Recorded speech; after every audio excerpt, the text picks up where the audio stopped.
That is Sri Lanka, and that's the Prime Minister's house that is now on fire. Actually, maybe it's burned to ash now. Either way, it's been burning for a while. And do you remember back in May of 2022, a gentleman you may recognize, Bryan Dean Wright, came on the show, and he had this to say?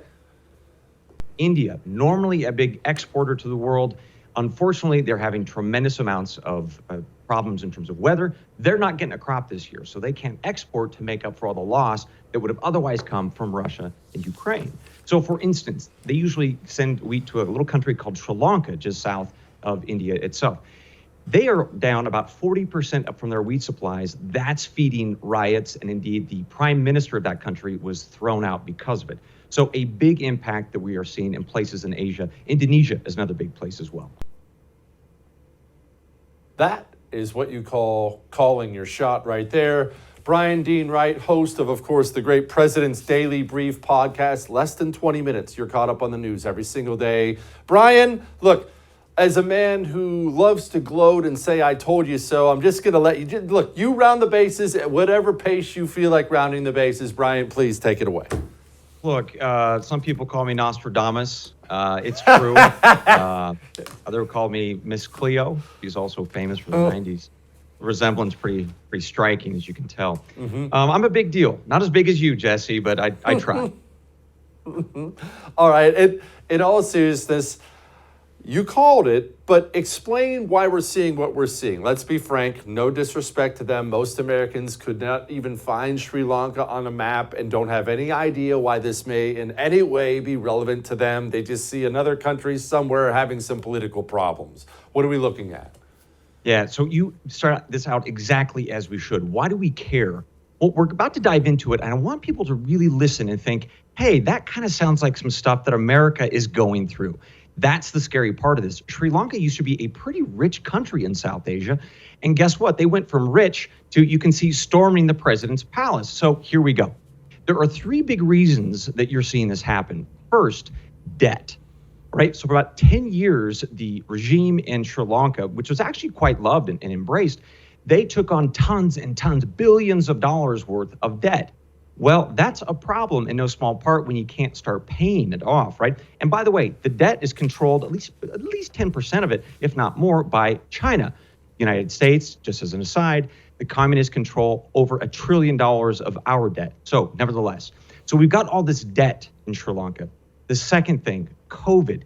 So the Sri Lankan government locks down its country. Well, that's a problem because they really need tourist dollars. Well, they went down 91% on the number of tourists who came into the country. And that means a massive revenue source just disappeared within weeks. All right, so now we've got massive debt. We've got no income or very little income. But the income that the Sri Lankans did have came from agriculture. So brilliantly, the Sri Lankans said, let's go to organic farming. The environmentalists were pushing the Sri Lankan government to embrace organic farming, and they did. Overnight, they said all fertilizers and all pesticides were illegal, banned them. So you have 30% of Sri Lankans who are involved in the ag community, farmers who wake up one morning and suddenly they can't farm anymore, or at least they have no, pesticides, no fertilizers to make their crops grow. Well, what do you think happened? Well, anybody who is a farmer, or you have to be a farmer to know what's probably going to happen next, yields collapse. 70% of reduction in yields for things like rice. Well, that's a big deal because Sri Lankans really consume a lot of rice and they export it to get that foreign exchange or that money, right? So now the Sri Lankans have very massive amounts of debt. They have no tourist money and they just kneecap themselves with having no ag industry and they can't feed themselves.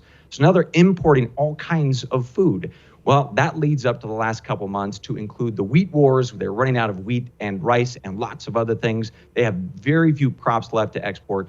And now the government gets tossed out. Buildings are burning down. The presidential palace is occupied by people who are hanging out in the bathroom and the pool, enjoying themselves. So it's a mess. That country went from one of the richest to one of the poorest, in fact, in the midst of anarchy.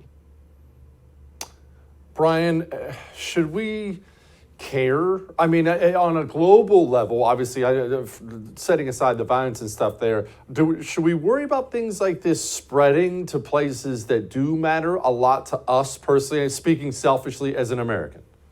Yeah. So I think what this is sort of like the canary in the coal mine, where you're starting to see a lot of countries out there in the world who have a lot of debt, who have struggled or suffered because of COVID lockdowns and COVID policies that were really silly. And now we have this sort of Green New Deal idea. It's been floating around for a while, the World Economic Forum really pushing it. So you have this global machinery that's kind of pushing in the same direction that Sri Lanka has gone in. And that's what I think is really concerning. Our countries are following the course of the World Economic Forum and others, this whole green climate change stuff. Again, think what you will about carbon dioxide emissions and so forth. The point is, if you don't manage all of that process well, you could be in big trouble. So our trade partners, the people who import the stuff that we create, keep our factories churning, if those governments start going under and you start having these little mini revolutions, yeah, it's a really big deal for Americans because they need our stuff and we want to sell it to them. But that's pretty hard when the country is erupting and they have no fuel, they have no food, and there's anarchy everywhere.